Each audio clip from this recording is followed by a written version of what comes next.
As the prophet of esports, I rely on trustworthy and meaningful data every day. Data from our research partner YouGov offers the most complete view of esports fans and gamers in the world, providing context to who they are, what they think, the brands they buy, and things they do. YouGov's connected insights and research services inform strategy at every level.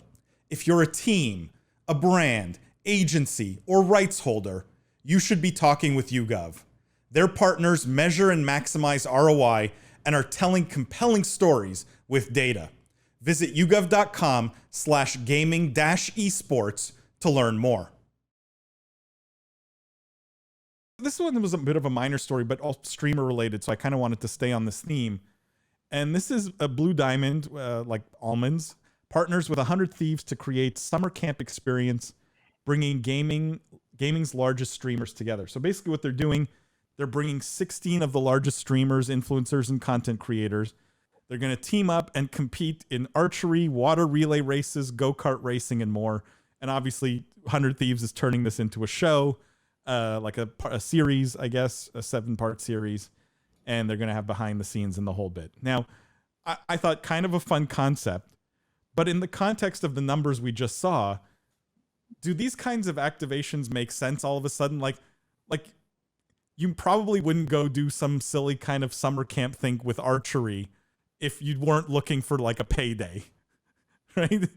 Oh, hell yeah. It's just turning into the Hunger Games, right? Like we're one step away and I'm so ready to put 40 creators on an island. Oh, it's going to be great, man. We're almost there. But Survivor, but with Twitch streamers. It's gonna be great. Again, and I want to put things in context. Making $1 million a year, they're not going hungry, but like maybe they're more likely to do something like this than if they were making 10 million a year. I don't know. It just shows that the avenues given for them to monetize are more in sponsorship and promoted content, right? So it's just not surprising. And I think cool idea though, guys. Summer camp with art. This seems like different content, right? Well, I also think it speaks to the nature of Twitch at large and just the nature of gaming media. It needs to be incorporated. The advertising needs to be in the media. It can't be like product. It needs to be in the media, which is a new way of consuming advertising for this generation, right? It's a lot more interactive. How do we create advertising that's not disruptive but still very functional and very present?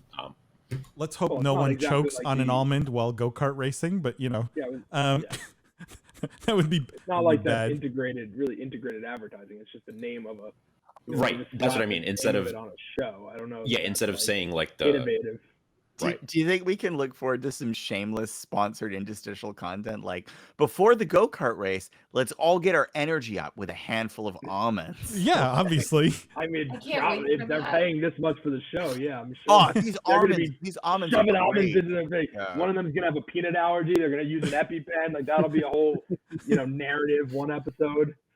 I mean, you're taking ideas for Jimmy's Island drama. One, he says, Pokimane, at least people can't over-exaggerate me making millions a month off my viewers anymore. This is true. She can't make up the numbers now. I'm really not sure about casting content creators for conventional format for TV shows. Yeah, this is where potentially you could ask questions. Did anyone watch Shit Camp? This thing that a bunch of creators did on Twitch? No. It was organized by Cutie Cinderella, who's a big Twitch streamer, and it was like XQC, Soda Poppin', Hassan, S-Fan, like a large number of very well-known streamers, and basically they rented like a place, I guess a house somewhere in LA, and they all spent like a long weekend there basically. And they went to the gun range and they did like a treasure hunt style thing. They did a cooking competition, Gordon Ramsay style, and all these activities. They did a roast one night, and it was all live streamed on one of the 10 base streamers channels. Like they all sort of shared the live stream of this thing. And it was like a summer camp, but for a bunch of degenerate streamers. I found it quite entertaining. But Lindsay, I'm curious what you thought, what you think. No, this is just Bachelor in Paradise, but on Twitch. Like, it Ill- all ill-equipped. comes back to reality TV. You put a bunch of Always. influencers on an island and you just make them do dumb activities, and somehow it winds up being extremely entertaining. Okay, but put this in the context of Juanji's comment here. How do you feel about casting fundamentally gaming content creators, but in more conventional format TV shows?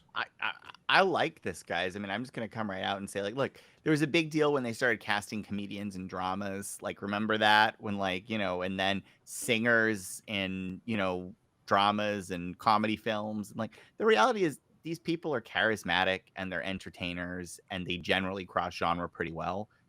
I think some people will do better than others. Like, I do think some of the maybe more hardcore gameplay driven streamers don't make this transition as well, but the But it'd be vast hilarious. yeah, it'd be hilarious. Maybe they do, right? But like, I think this is one of those things where like you're watching for the person. So of course the person can cross over format because the charisma it's perfectly portable.